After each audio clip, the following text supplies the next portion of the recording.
श्री रामचंद्र भगवान के चरण कमलों में प्रणाम करता हूँ। उनके कृपापात्र बलवंत हनुमंत लाल के चरण कमलों में प्रणाम करता हूँ। श्रद्धेय गुरुदेव श्री राजस्थान बाबा के चरण कमलों में प्रणाम करता हूँ। आप समस्त कथा प्रेमियों में प्रणाम करता हूँ। राम कथा के प्रसंग में शंकर जी ने भगवान शंकर ने पार्वती जी को कथा प्रारंभ की और राम जन्म के हेतु बताया। उसमें पहला बताया कि जब जब धर्म की हानि होती है तो भगवान नाना प्रकार के शरीर धारण करते हैं और सज्जन लोगों की पीड़ा हरते हैं। और फिर जय विजय का श्राप बताया 3 जन्म का, उसके कारण भगवान का जन्म हुआ रावण को। और तीसरा कारण उन्होंने बताया, उन्होंने कहा कि नारद जी को एक बार नारद जी ने श्राप दे दिया भगवान को। इस पर पार्वती जी चकित हो गए। भगवान शंकर ने बोला कि नारद श्राप दीन एक बारा, कल्प एक ते ही लगी अवतारा। और इससे पहले एक चौपाई 124 में तो है मैं कि प्रति अवतार कथा प्रभु केरी, सुनु मुनि बरनी कबिन घनेरी। इसका मतलब याज्ञवल्क्य जी भरद्वाज जी से कह रहे हैं, सुनु मुनि बरनी कबिन घनेरी। नारद श्राप दीन एक बारा, कल्प एक ते ही लगी अवतारा। इस बात से पार्वती जी चकित हो गए। गिरिजा चकित भई सुनि बानी, नारद विष्णु भगत पुण्य ज्ञानी। तो पार्वती जी ने कहा कौन सा ऐसी बात हो गई, क्या कारण हो गया कि जिसके कारण नारद जी ने श्राप दे दिया। तो भगवान तो विष्णु के भक्त हैं और ज्ञानी भी हैं। तो इस पर शंकर जी ने कहा कोई ज्ञानी नहीं है, जैसा हमें भगवान जिस समय बनाते हैं, ना कोई ज्ञानी है ना कोई मूर्ख है, हमें जैसा भगवान बनाते हैं हम वैसे हो जाते हैं। और फिर 124 में खा में सोरठा में कहा कि कहूँ राम गुण गाथ, भरद्वाज सादर सुनहु, भव भंजन रघुनाथ, भजु तुलसी तजि मान मद। मैं तो राम के गुणों की गाथा कह रहा हूँ और आदर पूर्वक भगवान की कथा हमें कैसे सुननी चाहिए, इस कथा में विश्वास होना चाहिए, अर्थात आदर होना चाहिए, सम्मान के साथ सुननी चाहिए और सावधान से सुननी चाहिए, सावधान होकर के सुननी चाहिए। भगवान की कथा में सुनने में बड़ी सावधानी होनी चाहिए और इसमें विश्वास होना चाहिए, तब हम सम्मान से सुनेंगे, आदर से सुनेंगे। अब इसके आगे की 125 में दोहे का वर्णन करेंगे और 126 में दोहे का वर्णन करेंगे कि हिमगिरि गुहा एक अति पावन, और बै समीप सुरसरी सुहावन, आश्रम परम पुनीत सुहावा, देखी देव ऋषि मन अति भावा, निरखि शैल सरि विपिन विभागा, भयो रमापति पद अनुरागा, सुमिरत हरि श्राप गति बाधी, सहज विमल मन लागी समाधि, मुनिगति देखी सुरेश डिराना, कामई बोली कीन सन्माना, सहित सहाय जाऊ मम हेतु, चलो हरसिहि जलचर केतु, सुना शीर मन मऊ असितासा, चहत देव ऋषि मम पुरवासा, जे कामी लोलुप जग माही, कुटिल काक इव सबहि डिराही।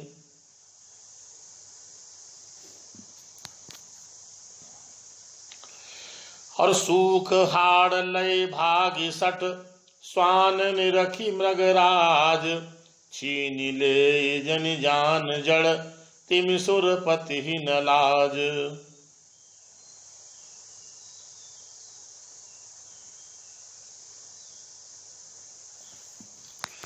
इसमें जब भी कोई तपस्वी, जब भी कोई बहुत बड़ा राजा इस मृत्युलोक में, इस होता है तो सबसे पहले इंद्र को दिक्कत होती है, इंद्र को तकलीफ महसूस होती है, इंद्र को डर लगता है। तो नारद जी की कथा सुना रहे हैं शंकर जी कि हिमगिरि गुहा पर एक अति पावन, बहे समीप सुरसरी सुहावनी। आश्रम परम पुनीत सुहावा, देखी देव ऋषि मन अति भावा। हिमालय पर्वत में एक बड़ी पवित्र गुफा थी, इसके समीप ही सुंदर गंगा जी बहती थी। बह समीप सुरसरी सुहावन, सुहावन का तात्पर्य यहाँ पर सुंदर, सुहावनी, सु जहां लगता है, सु अर्थात सुंदर। और आश्रम परम पुनीत सुहावा, देखी देव ऋषि मन अति भावा। और वह परम पवित्र सुंदर आश्रम देखने पर नारद जी के मन को बहुत ही सुहावना लगा।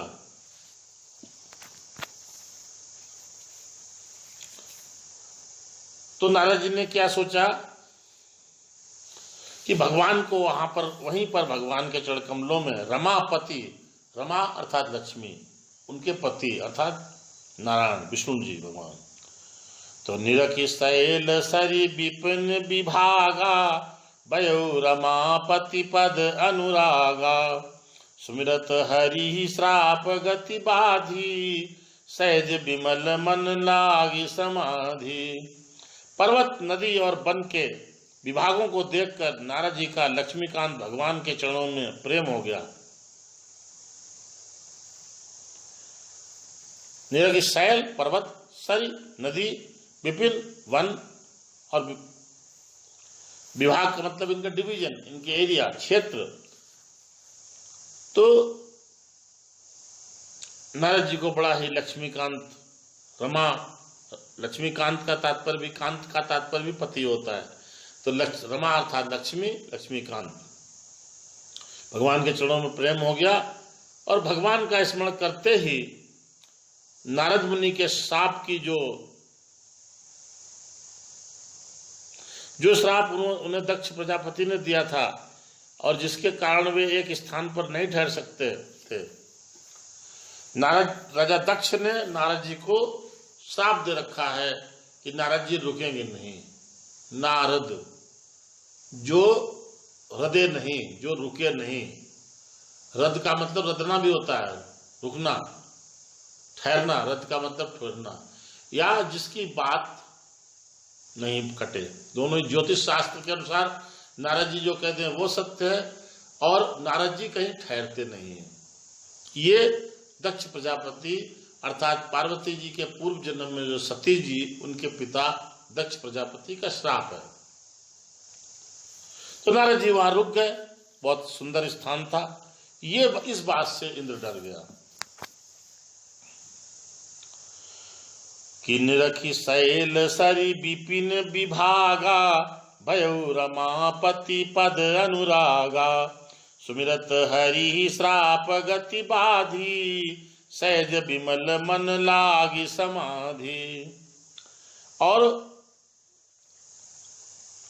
भगवान का स्मरण करते करते नारद के श्राप की जो गति थी वो रुक गई, अर्थात नारद जी रुक गए।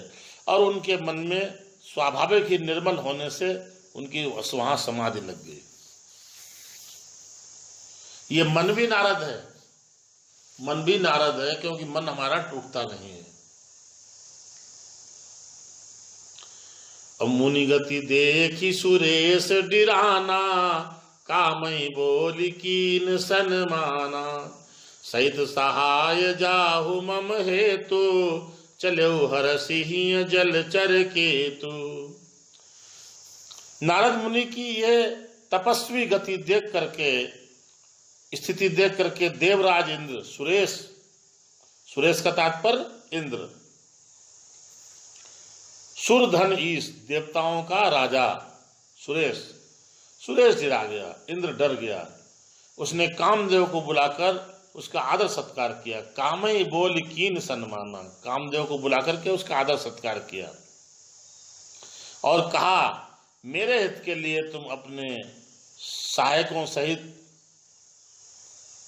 जाओ और नारद की समाधि भंग करने के लिए जाओ।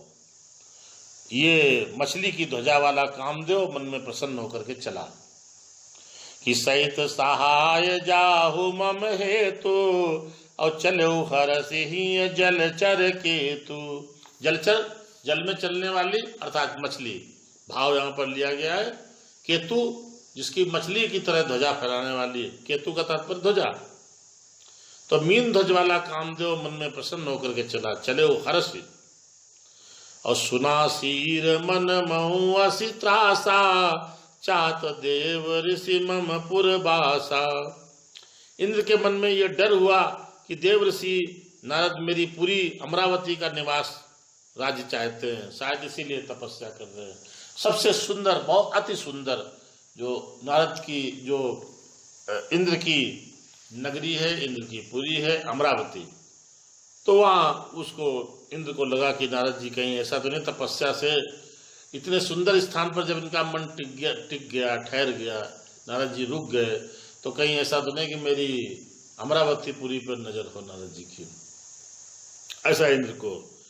तो गोस्वामी जी यहाँ पर एक बड़ी शिक्षा पर चौपाई लिखते हैं कि जे कामी लोलुप जग माही, कुटिल काक इव सब ही डिराही। जो लोग इस संसार में, इस जगत में जो लोग कामी हैं और जो लोभी होते हैं, वे कुटिल कौवे की तरह, कपटी कौवे की तरह सबसे डरते हैं। हमने देखा है, आपने भी देखा होगा कि जैसे ही हम नीचे जमीन में झुकते हैं तो कौवा उड़ जाता है। जैसे ही हम कोई पत्थर उठाते हैं कौवा उड़ जाएगा, बहुत दूर कौवा बैठा होगा वो भी उड़ जाएगा, चाहे पत्थर हम किसी और कारण से उठा रहे हो। तो ये शिक्षा पर चौपाई है कि जो लोग कामी हैं, जिनकी कामनाएं अपरंपार हैं, जो लोलुप लालची हैं, ग्रीडी हैं इस संसार में, वो सबसे डरते हैं। जे कामी लोलुप जग माही, कुटिल काक इव सब ही डिराही। कैसे? सूख हाड़ ले भाग सठ, स्वान निरखी मृग राज। छीन ले जन जान जन, छीन ले जन जान जड़, तिमि सुरपति लाज। जैसे मूर्ख कुत्ता सिंह को देखकर सूखी हड्डी लेकर भागे और वह मूर्ख ये समझे कि कहीं उस हड्डी को सिंह छीन न ले।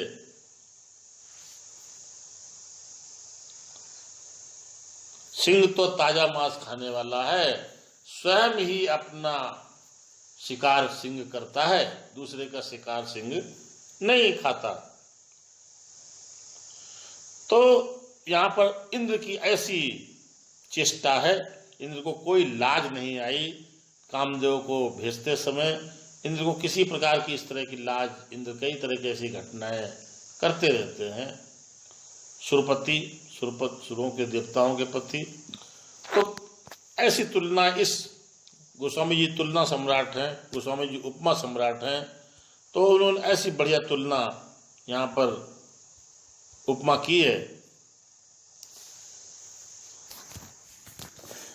कि जैसे मूर्ख कुत्ता सिंह को देख करके सूखी हड्डी भागता है कि कहीं सिंह न छुड़ा ले, छीन ले उससे, तो ऐसे इंद्र को कोई लाज नहीं आए कि नारद जी मेरा राज्य छीन ले। नारद जी परम देव ऋषि, देवताओं के ऋषि नारद जी हैं, उनको क्या चाहिए? उनको कुछ नहीं चाहिए। वो किन्हीं कारणवश भगवान के स्मरण के लिए वहाँ पर ठहर गए, तो इंद्र ने उसका निगेटिव अर्थ लगाया, नकारात्मक अर्थ लगाया। बोलिए सियावर रामचंद्र भगवान की जय हो।